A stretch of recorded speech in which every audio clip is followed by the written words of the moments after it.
Welcome to J news. ముందుగా headlines చూద్దాం.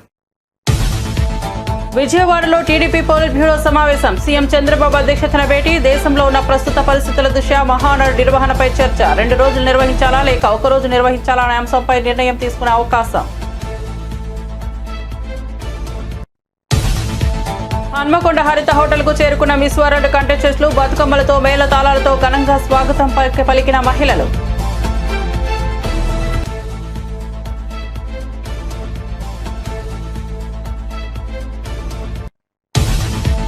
BJP నేతలకు ఎమ్మెల్సీ అద్దంకి దయాకర్ సవాల్. అబద్దాలు ప్రచారం చేయడంలో బీజేపీ నేతలు దిట్టా అని వెల్లడి. ఎన్వీఎస్ఎస్ ప్రభాకర్ చెప్పినట్లు జూన్ 2 లేదా డిసెంబర్ బీఆర్ఎస్ లో కాంగ్రెస్ విలీనం కాకపోవడం, రాష్ట్రంలో మీ పార్టీని రద్దు చేసుకుంటున్నారా అని సవాల్. అమెరికాలోని డల్లాస్ నగరంలో ఘనంగా తెలంగాణ ఆవిర్భావ దినోత్సవం. హైదరాబాద్ ను తెలంగాణను ప్రేమించే ఎన్ఆర్ఐలు డల్లాస్ లో జరగనున్న తెలంగాణ ఆవిర్భావ దినోత్సవం. బీఆర్ఎస్ రద్దుతో వేడుకల్లో తప్పక పాల్గొనాలన్న శ్రీనివాస్ యాదవ్.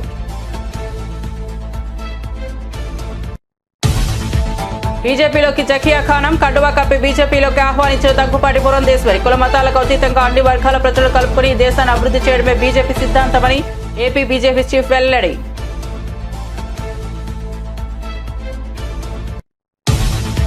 మహారాష్ట్ర సీఎం ఫడ్నవీస్ తో రోహిత్ శర్మ భేటీ. రాజకీయ ప్రవేశంపై ఊహాగానాలు. రోహిత్ రాజకీయ ప్రవేశంపై సోషల్ మీడియాలో చర్చ. టెస్ట్ క్రికెటర్ కు రిటైర్మెంట్ ప్రకటించిన రోహిత్ శర్మ. 11 ఏళ్ల టెస్ట్ కెరీర్ లో 67 మ్యాచ్ల్లో 4,301 పరుగులు.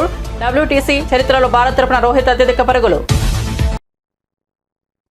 ఇక వార్త వివరాల్లోకి వెళ్తే, విజయవాడలో ముఖ్యమంత్రి చంద్రబాబు నేతృత్వంలో టీడీపీ పొలిట్ బ్యూరో సమావేశం జరిగింది. దేశంలో నెలకొన్న ప్రస్తుత పరిస్థితుల దృష్ట్యా మహానాడు నిర్వహణపై ఈ భేటీలో కీలకంగా చర్చించారు. ఈసారి మహానాడు 2 రోజుల పాటు నిర్వహించాలా, ఒకే ఒక్క రోజు నిర్వహించాలా అనే అంశంపై నేతల మధ్య సుదీర్ఘ చర్చలు జరిగాయి.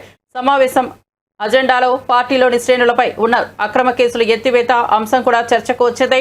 ప్రస్తుతం దేశంలో యుద్ధ వాతావరణం తగ్గడంతో పాటు రాష్ట్రంలో పరిస్థితులు అనుకూలంగా ఉండటంతో మహానాడు నిర్వహణపై తుది నిర్ణయం తీసుకునే అవకాశం ఉన్నట్లు సమాచారం.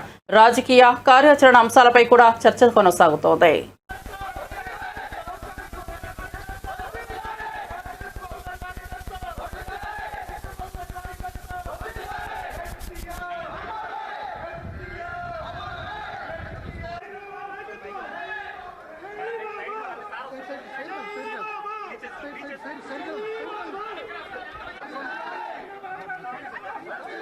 విజయవాడలో జరిగిన టెక్ AI 2.0 కాంక్లేవ్ లో ముఖ్యమంత్రి చంద్రబాబు నాయుడు పాల్గొన్నారు. ఈ సందర్భంగా ఆయన path way to prosperity, next gen animal husbandry visionary పుస్తకాలను ఆవిష్కరించారు. ఆధునిక సాంకేతికత AI ద్వారా పశు సంవర్ధనలో సమగ్ర అభివృద్ధి సాధ్యమని వ్యాఖ్యానించారు. వ్యవసాయ రంగంలో దేశంలో ఏపీ మొదటి స్థానంలో ఉందన్నారు. పరిశ్రమలు రావడం ద్వారా ఆదాయం, ఉపాధి 2 పెరుగుతాయని చెప్పారు. అంతర్జాతీయ స్థాయిలో తెలుగు వాళ్ళ ప్రతిభ గురించి గుర్తు చేశారు. ప్రభుత్వ, ప్రైవేట్ భాగస్వామ్యంతో మార్పులు సాధ్యమయ్యాయని వివరించారు. తాను నిత్య విద్యార్థినని, నిరంతరం నేర్చుకుంటూ ముందుకెళ్తానని తెలిపారు. రెడీగా ఉండాలి, మినిమం మ్యాక్సిమం. కమర్షియల్ లేకపోతే సర్వైవ్ అవుతాను, 2 ఉండాలి కదా. ఇప్పుడు గవర్నమెంట్ చూడ డైరెక్టర్ గారు, ఇప్పుడు ఏదైనా ఇండియాలో ఎక్కడ సక్సెస్ అయింది వీళ్ళది ఒకటి ఉంది, ఇంకా కొన్ని ఉన్నాయి. ఏది సక్సెస్ అయింది, ఎంతవరకు మీ నోటీస్కి వచ్చాయి?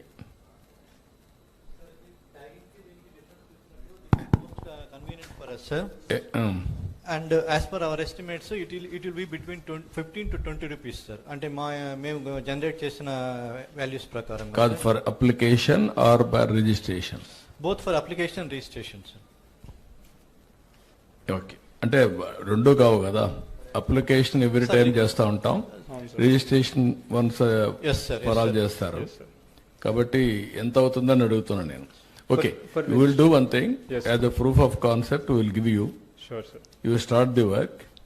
ఒక మండలమో ఒక డిస్ట్రిక్ట్ ఇచ్చి, తిరుపతి జిల్లా అంతా చేశారా? జిల్లా మొత్తం చేయలేదు సార్. 25,000 చేశారు. మొత్తం ఎన్ని ఉన్నాయి ఆ జిల్లాలో? సార్, ఆ జిల్లాలో 1,06,000 ఉన్నాయి సార్. 1,06,000 తిరుపతి జిల్లా చేసేయండి. చేసి అప్లికేషన్ పెట్టండి. దాన్ని బేస్ చేసుకొని రిప్లికేషన్ స్టేట్ అంతా చేద్దాం. అయితే ఆల్ దీస్ థింగ్స్ అగైన్ నీ ఆ ప్రోగ్రామ్స్ అన్ని ఆర్టీజీఎస్లో ఉండే మన ఇన్ఫర్మేషన్ డేటా లేక్కే లింక్ కావాలా. ఇది కాదు, ఇది డాష్ బోర్డు కూడా డేటా లేక్ ఉంది. ఆ డేటా లేక్ వస్తే మనకు యూనిక్గా ఉంటాయి.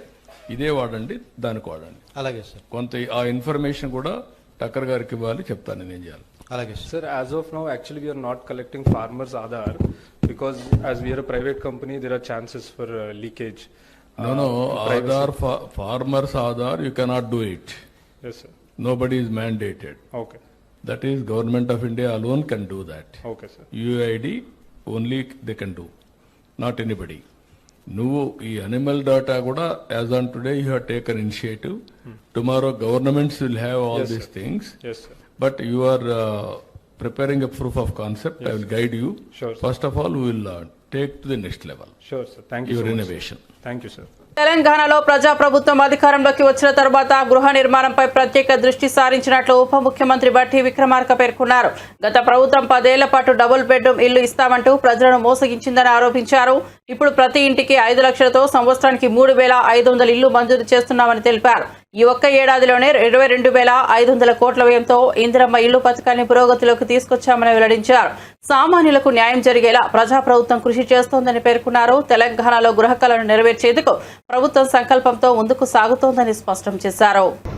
ఇల్లు లేనటువంటి పేద ప్రజానికం సంఖ్య పెరిగితే మన ప్రభుత్వం ప్రజల ప్రభుత్వం రాగానే ప్రతి ఇంటికి 5 లక్షల రూపాయలతో ఈ సంవత్సరమే ప్రతి శాసనసభ నియోజకవర్గంలో 3,500 ఇళ్లు శాంక్షన్ చేసి ప్రతి సంవత్సరం 3,500 ఇళ్లు శాంక్షన్ చేసుకుంటూ పోతాం. రాబోయే ఈ మొత్తం 5 సంవత్సరాల్లో నాకు తెలిసి ప్రతి శాసనసభ నియోజకవర్గంలో ఇల్లు లేనటువంటి వాళ్ళందరికీ ఇల్లు వచ్చేటట్టుగా ఒక ప్రణాళికాబద్ధంగా ముందుకు పోతాం. ఈ ఒక్క సంవత్సరమే 22,500 కోట్ల రూపాయలతో ఇందిరమ్మ ఇల్లు శాంక్షన్ చేసే కార్యక్రమం ముందుకు పోతాం. అలాగే గిరిజన కుటుంబాలకి ఆ రోజుల్లో కాంగ్రెస్ ప్రభుత్వం ఇచ్చినటువంటి ROFR పట్టాలుంటే అది ఒక 12,500 కోట్ల రూపాయలతో కొత్త పథకాన్ని తీసుకొని ముందుకు పోతాం.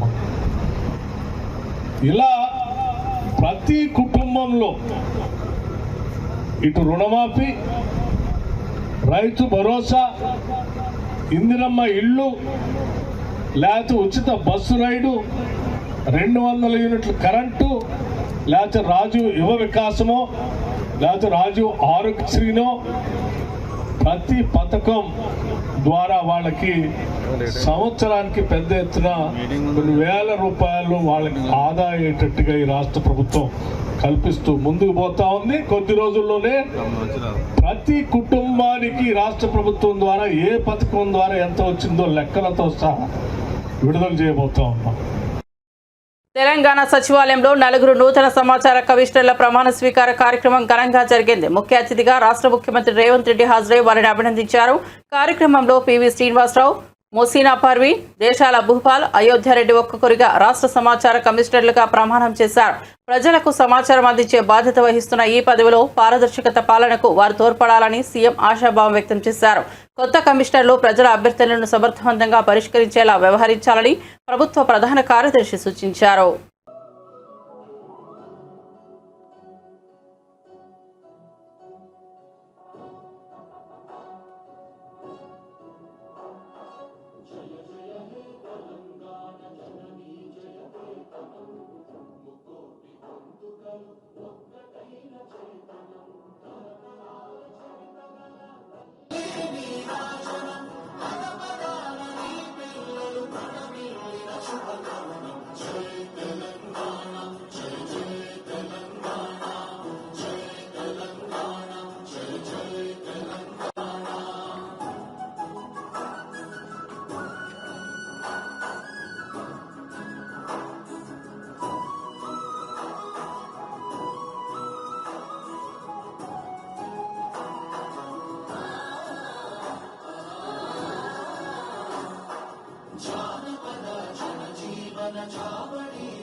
ఆపరేషన్ సింధూర్ అనంతరం భారత్లో బాయ్కాట్ టర్కీ నినాదం ఊపందుకుంటున్న వేళ టర్కీ అధ్యక్షుడు ఎర్డోగాన్ చేసిన వ్యాఖ్యలు తీవ్ర కలకలం రేపుతున్నాయి. నిజమైన స్నేహానికి పాకిస్తానే నిదర్శనమంటూ ఎర్డోగాన్ వ్యాఖ్యానించారు.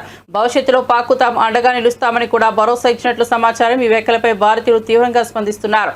ఇప్పటికే టర్కీ ఉత్పత్తులపై దేశవ్యాప్తంగా వ్యతిరేకత వ్యక్తమవుతున్న వేళ ఎర్డోగాన్ ప్రకటనతో బహుళంగా విమర్శలు వెల్లువెత్తుతున్నాయి. టర్కీ అధ్యక్షుడు వ్యాఖ్యలు ద్వైపాక్షిక సంబంధాలపై ప్రభావం చూపే అవకాశం ఉండటంతో భారత్ పర్యవేక్షణ కొనసాగుతోంది. కులమతాలకు అతీతంగా అన్ని వర్గాల ప్రజలను కలుపుకొని దేశాన్ని అభివృద్ధి చేయడమే బీజేపీ సిద్ధాంతమని ఏపీ బీజేపీ అధ్యక్షురాలు ఎంపీ దగ్గుపాటి పురంధేశ్వరి పేర్కొన్నారు. ఈ సందర్భంగా జకియా ఖానంను పార్టీ కండువా కప్పి బీజేపీలోకి ఆహ్వానించారు. రాష్ట్రంలో బీజేపీ బలపడేందుకు అన్ని వర్గాల మహిళలు ముందుకు రావడం సంతోషకరమని పురంధేశ్వరి తెలిపారు. జాతీయ స్థాయిలో ప్రధాని మోదీ నాయకత్వంలో దేశం వేగంగా అభివృద్ధి చెందుతుంది అని, ఆ మార్గంలో ఏపీ బీజేపీ కూడా ముందుకు సాగుతోందని అన్నారు. జకియా ఖానం చేరికతో మైనార్టీ వర్గాల్లో బీజేపీకి బలం పెరుగుతుందని పార్టీ నేతలు అభిప్రాయపడుతున్నారు. సమావేశంలో పార్టీ కీలక నాయకులు హాజరై ఆమెకు అభినందనలు తెలిపారు. జూన్ 1న అమెరికాలోని డల్లాస్ నగరంలో తెలంగాణ ఆవిర్భావ దినోత్సవం సందర్భంగా బీఆర్ఎస్ రథోత్సవ వేడుకలు ఘనంగా జరగనున్నాయి. ఈ సభ పోస్టర్ను తెలంగాణ భవన్లో మాజీ మంత్రి Talasani Srinivas Yadav, MLA doctor K Sanjay, MLC Dasoju Shravan, global NRI coordinator Mahesh Bigala ఆవిష్కరించారు. మహేష్ బిగాల మాట్లాడుతూ డల్లాస్ నగరానికి కేసీఆర్ కు ప్రత్యేకమైన అనుబంధం ఉందన్నారు. బీఆర్ఎస్ వర్కింగ్ ప్రెసిడెంట్ కేటీఆర్ సభకు హాజరవుతారని తెలిపారు. సాంస్కృతిక కార్యక్రమాలతో ఈ వేడుకలు ఎంతో ప్రత్యేకంగా నిర్వహించనున్నారని వెల్లడించారు. ప్రపంచవ్యాప్తంగా ఉన్న తెలుగు ఎన్ఆర్ఐలు ఈ సభలో పాల్గొనడానికి ఉత్సాహంగా ఉన్నారని చెప్పారు. హైదరాబాద్ను తెలంగాణను ప్రేమించే ఎన్ఆర్ఐలు తప్పకుండా డల్లాస్లో జూన్ 1న జరగనున్న తెలంగాణ ఆవిర్భావ దినోత్సవం మరియు బీఆర్ఎస్ రథోత్సవ వేడుకల్లో పాల్గొనాలని మాజీ మంత్రి ఎమ్మెల్యే తలసాని శ్రీనివాస్ యాదవ్ పిలుపునిచ్చారు. ఈ కార్యక్రమం తెలంగాణ సంస్కృతి గౌరవాన్ని అంతర్జాతీయంగా ప్రతినిధించే వేడుకగా ఉండబోతోందని అన్నారు. డల్లాస్ సభను గొప్పగా జరిపేందుకు బీఆర్ఎస్ గ్లోబల్ టీం సమిష్టిగా కృషి చేస్తోందన్నారు. వర్కింగ్ ప్రెసిడెంట్ కేటీఆర్ ఈ సభకు హాజరవుతారని చెప్పారు. ప్రపంచవ్యాప్తంగా ఉన్న తెలుగు ప్రజలందరూ ఈ ఉత్సవాన్ని విజయవంతం చేయాలని కోరారు. తెలంగాణ ఆత్మగౌరవం అభివృద్ధికి ఇది ప్రదర్శన వేదిక కానుందని స్పష్టం చేశారు. రోజు రాష్ట్రంలో జరిగినటువంటి ఇరిగేషన్ కావచ్చు, అదేవిధంగా ప్రధానంగా రైతాంగం కావచ్చు, అన్ఎంప్లాయ్మెంట్ కావచ్చు, దీంతో పాటు మీకు విశ్వనగరం అయినటువంటి హైదరాబాద్ సిటీలో మీకు జరిగినటువంటి 10 సంవత్సరాల పరిపాలనలో చాలా అద్భుతాలు జరిగినాయి. మీకు రోడ్డు కనెక్టివిటీ కానివ్వండి, మెట్రో కానివ్వండి, దీంతో పాటు అనేకమైనటువంటి పార్కులు, మీకు ఐటీ కూడా ఇన్ఫర్మేషన్ టెక్నాలజీ బ్రహ్మాండంగా అద్భుతంగా విస్తరించినటువంటి పరిస్థితులను కూడా మనం చూసినాం. అయితే దీని దృష్ట్యా మరి ప్రపంచంలో ఉన్నటువంటి మన తెలుగు వాళ్ళందరూ కూడా ఎంతో సంతోషపడ్డారు. వాళ్ళైతే ఆశ్చర్యపోయారు. వాళ్ళు ఎయిర్పోర్ట్ నుంచి ఓఆర్ఆర్ మీదకి వస్తుంటే అసలు మేము హైదరాబాద్లో ఉన్నామా, అమెరికాలో ఉన్నామా అనే ఒక ఫీల్ కూడా కలుగుతున్నది అనే విధంగా మాట్లాడినటువంటి సందర్భాలను కూడా మనం చూడటం జరిగింది.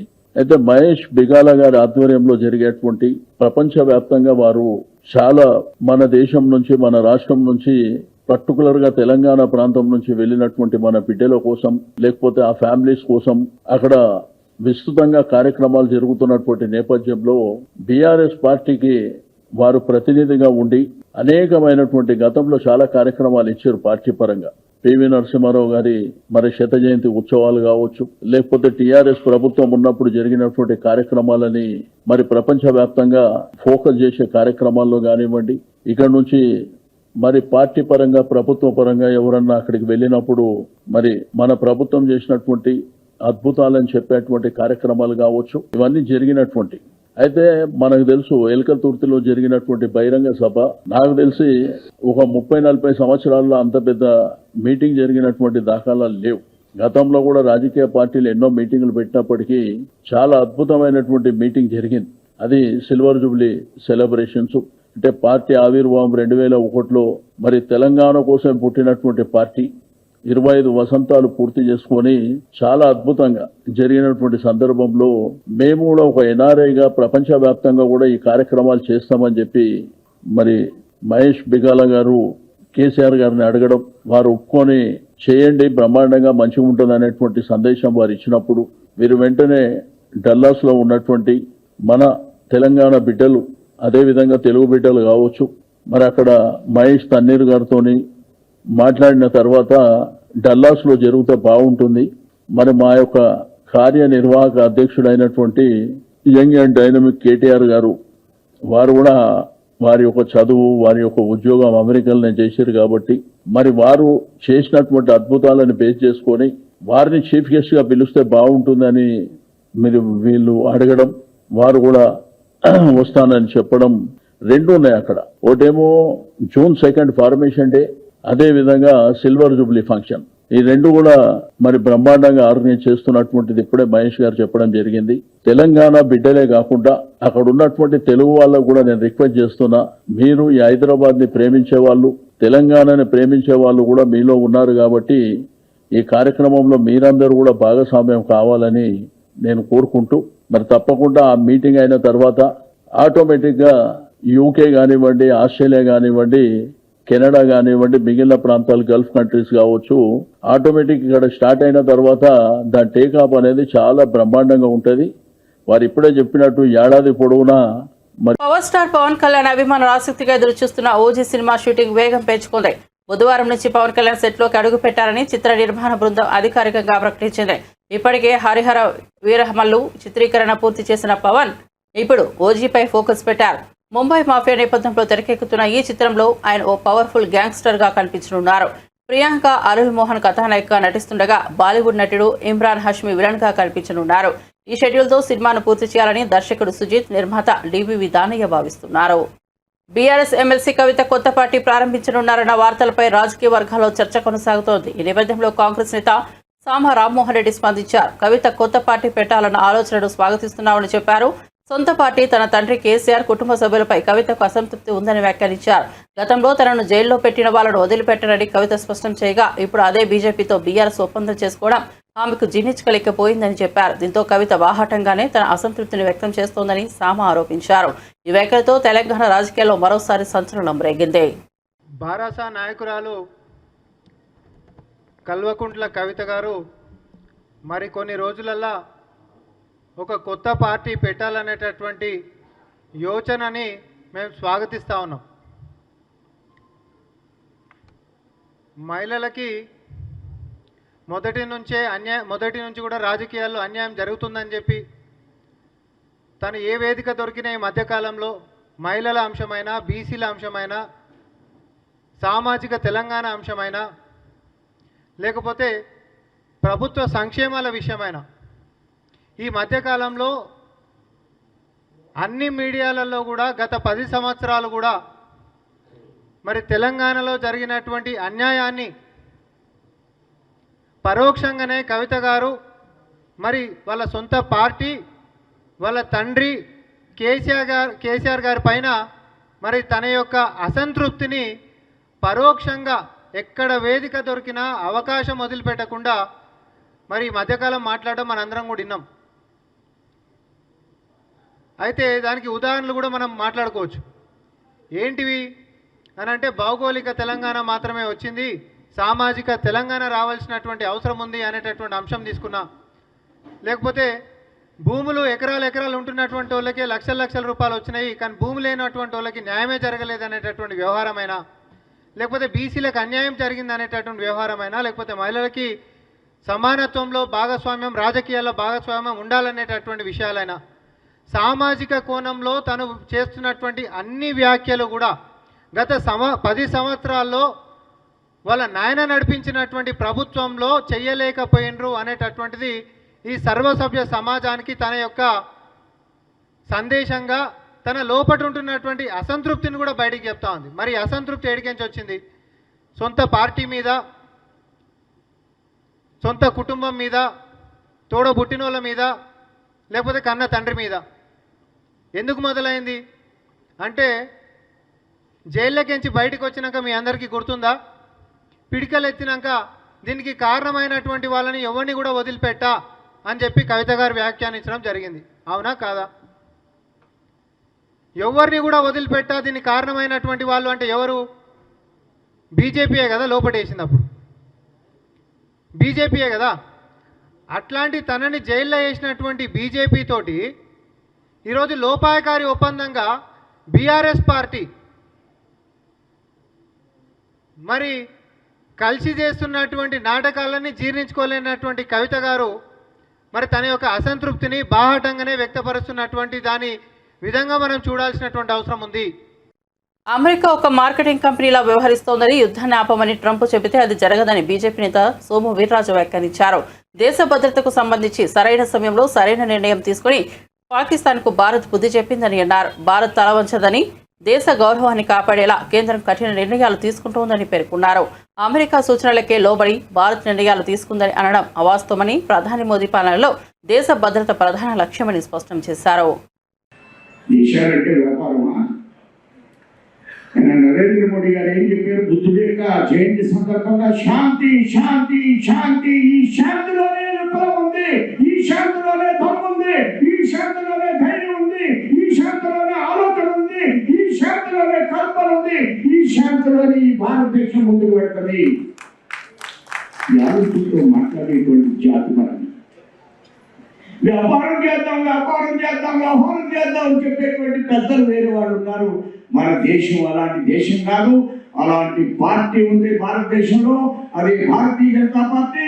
అలాంటి పార్టీ లేకుండా వామనరావు గారు చేరినందుకు మరొకసారి వారి యొక్క సంరక్షణ లేకుండా చేయడం మనందరూ కూడా అభినందిస్తున్నాము. రైట్ డెసిషన్, రైట్ టైం అందుకు మరోసారి అభినందిస్తూ, వారు ఏ అంశాలు ప్రస్తావించిన కార్మికుల కోసం తప్పకుండా పార్టీ దాన్ని ముందుకు తీసుకెళ్తుంది. ఆయన మరోసారి చెప్పారు, ఇక్కడ జీవీఎంస్ లో 81లోనే వచ్చింది. జీవీఎంస్ లో దీనికి అనేకమైన కారణాలు ఉన్నాయి, అనేకమైన దానికి మరలా వచ్చింది జ్యోతి, మరలా నేను జీవీఎంసీ అన్నాను. చూద్దాం.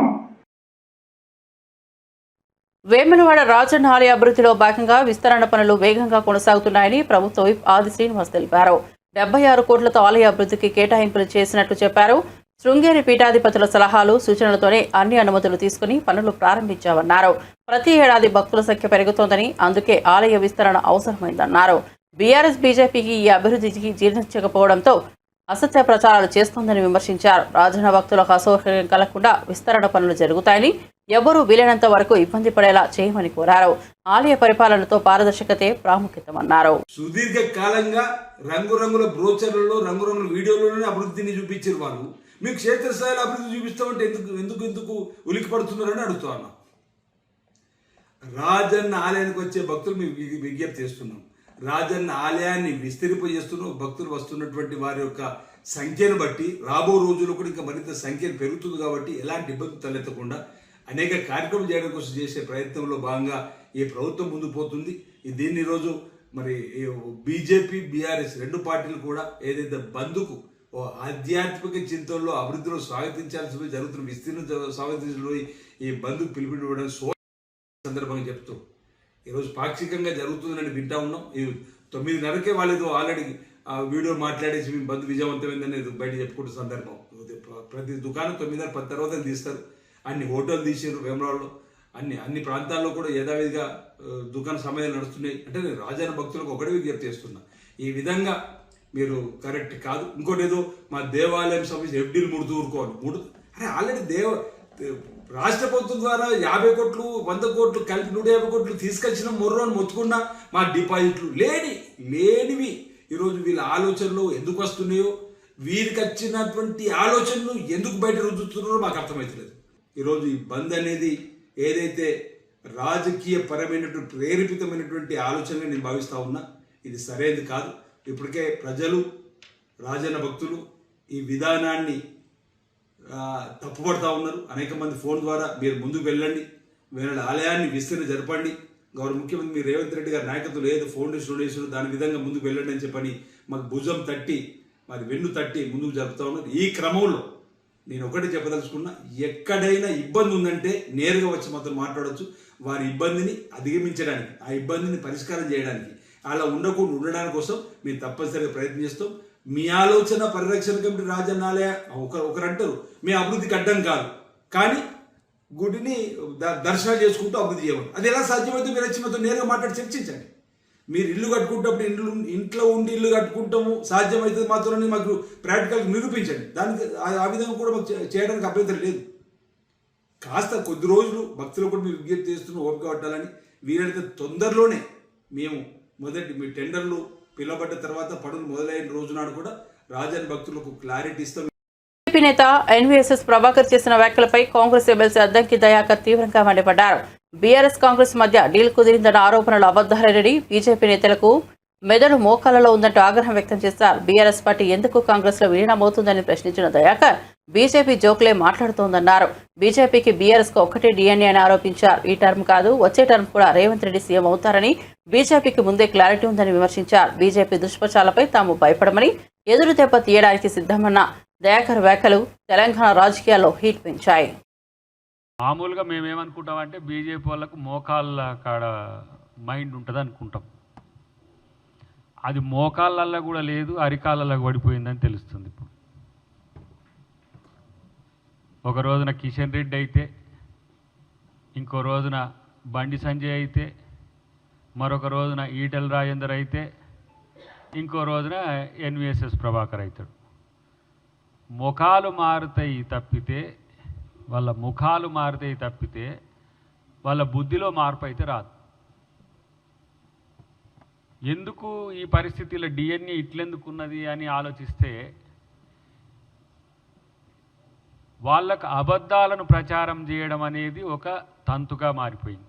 ఈటెల రాజేందర్ లాంటి వ్యక్తి లేదంటే ఒక నాయకుడు కేసీఆర్ ఎగ్జిట్ చేసి కేసీఆర్ తీసి పక్కన కొట్టిన రోజు కూడా మాట్లాడని మాటలు ఆయన అధ్యక్ష పదవి కొరకో లేదంటే ఆయన రాజకీయ మనుగడ కొరకో రేవంత్ రెడ్డి గారి మీద మాట్లాడతారు. ఇప్పుడు మా ప్రభాకర్ కూడా ఆయనకు పాపం గెలవలేదు, అది పక్కన పెడదాం. కానీ ఈ మాటలు ఎక్కడ నీకు ఎవరు చెప్పినరో చెప్పు. ఈ ప్రభాకర్ కాంగ్రెస్ మీద విషం జిమ్మడం తప్పితే నేను అంటున్నా, జూన్ 2 డిసెంబర్ 9 మనం చూద్దాం. జూన్ 2 అంటే ఇంకొక నెల రోజుల లోపే ఉంది. డిసెంబర్ 9 కూడా నీ కాలం లెక్క ప్రకారం చూస్తే ఒక 5-6 నెలలు ఉంటుంది. కాకపోతే నీ పార్టీని తెలంగాణలో రద్దు చేసుకుంటారా? బీజేపీ పార్టీని తెలంగాణలో రద్దు చేసుకుంటారా? ఎందుకు పనికిరాని చేతగాని మాటలు మీరు పెంచి ప్రోత్సహిస్తున్న ఆ ట్రోల్స్తోని, వాట్సాప్ యూనివర్సిటీలతోనే తెలంగాణ ప్రజలు, తెలుగు ప్రజలు కన్ఫ్యూజ్ అవుతున్నారు.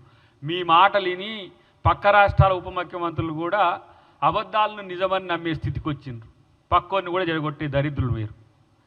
ఇలా ఎందుకు మీకు ఆలోచన వచ్చిందంటే, మీకైతే చేతగానట్టుంది, మాతో పోరాడడం మీకైతే చేతగానట్టుంది. నేను గతంలోనే చెప్పిన, మీ డిఎన్ఏకి అంటే బీజేపీ డిఎన్ఏకి బీఆర్ఎస్ డిఎన్ఏకు పోలికలు ఉన్నాయి. మీరు వాళ్ళు ఒకటే అని ప్రజలు నమ్మే మిమ్మల్ని పాతాళంలోకి తొక్కిండ్రు. మీకు వాళ్ళు సంబంధాలు కాళేశ్వరం నుంచి మొదలు పెడితే ప్రతి పథకంలో ఉన్నది, ప్రతి అవినీతిలో మీ పాత్ర ఉన్నది. ఏ ఒక్క బిల్లుకు కూడా మీ వాళ్ళు వ్యతిరేకించలేదు, వాళ్ళు వ్యతిరేకించలేదు. బీఆర్ఎస్ ఏ ఒక్క ఏమంటారు దాన్ని, యాక్ట్లకు కూడా, నల్ల చట్టాలు కావచ్చు, లేకపోతే ఈ ప్రతి రాష్ట్రపతి ఎన్నికలు కావచ్చు, అసలు బీజేపీకి బీఆర్ఎస్ అంటుగొమ్మలాగా ఉన్నదని పదే పదే చెప్పింది, ప్రజలు నమ్మిండ్రు. ఇప్పుడు కాంగ్రెస్కు బీఆర్ఎస్ని అంటగట్టాలని చూస్తున్న మీకు నిజాయితీగా నీకు దమ్ముంటే, ఇది ఎవరి మధ్యన డీల్ జరిగిందనే విషయం, డీల్ ఓకే అన్నావు కదా, ఎక్కడ జరిగిందో చెప్పే ప్రయత్నం చెయ్యి. గిట్లనే గతంలో కూడా ఒక కారుకూత కూసి అంతా ఏమైందో నీకు తెలుసు. ఇప్పుడు నేను అంటున్నా, గతంలో కూడా నేను ఛాలెంజ్ చేసిన, ఈరోజు మీరన్న మాటల్లో అబద్ధం అనేది లేకుంటే, మీరు ఆ వివరాలు ఎవరితో జరిగినో బయటపెట్టి బట్టగాల్చి మీదేస్తే ఈరోజు పరిస్థితి ఎట్లా ఉంటుందో గమనించుకో. బులెటిన్ ముగించే ముందు హెడ్లైన్స్ మరోసారి చూద్దాం. విజయవాడలో టీడీపీ పోలిట్ బ్యూరో సమావేశం. సీఎం చంద్రబాబు అధ్యక్షతన భేటీ. దేశంలో ఉన్న ప్రస్తుత పరిస్థితుల దృష్ట్యా మహానాడు నిర్వహణపై చర్చ. 2 రోజులు నిర్వహించాలా లేక 1 రోజు నిర్వహించాలా అనే అంశంపై నిర్ణయం తీసుకునే అవకాశం. హన్మకొండ హరిత హోటల్ కు చేరుకున్న మిస్ వరల్డ్ కంటెస్టెంట్లు. బతుకమ్మలతో, మేళ తాళాలతో ఘనంగా స్వాగతం పలికిన మహిళలు.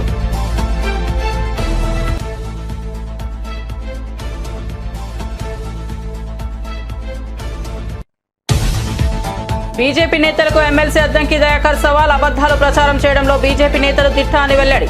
ఎన్వీఎస్ఎస్ ప్రభాకర్ చెప్పినట్లు జూన్ 2 లేదా డిసెంబర్ బీఆర్ఎస్ లో కాంగ్రెస్ విలీనం కాకపోవడం, రాష్ట్రంలో మీ పార్టీని రద్దు చేసుకుంటున్నారా అని సవాల్. అమెరికాలోని డల్లాస్ నగరంలో ఘనంగా తెలంగాణ ఆవిర్భావ దినోత్సవం. హైదరాబాద్ను తెలంగాణను ప్రేమించే ఎన్ఆర్ఐలు డల్లాస్లో జరగనున్న తెలంగాణ ఆవిర్భావ దినోత్సవం. బీఆర్ఎస్ రజతోత్సవ వేడుకల్లో తప్పక పాల్గొనాలన్న శ్రీనివాస్ యాదవ్.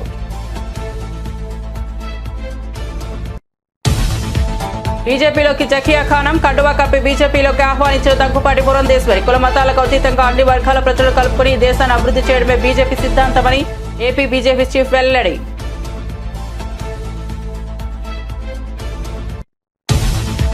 మహారాష్ట్ర సీఎం ఫడ్నవీస్ తో రోహిత్ శర్మ భేటీ. రాజకీయ ప్రవేశంపై ఊహాగానాలు. రోహిత్ రాజకీయ ప్రవేశంపై సోషల్ మీడియాలో చర్చ. టెస్ట్ క్రికెటర్ కు రిటైర్మెంట్ ప్రకటించిన రోహిత్ శర్మ. 11 ఏళ్ల టెస్ట్ కెరీర్ లో 67 మ్యాచ్ల్లో 4,301 పరుగులు. WTC చరిత్రలో భారత్ తరపున రోహిత్ అత్యధిక పరుగులు. మరిన్ని అప్డేట్స్ కోసం చూస్తూనే ఉండండి జే న్యూస్.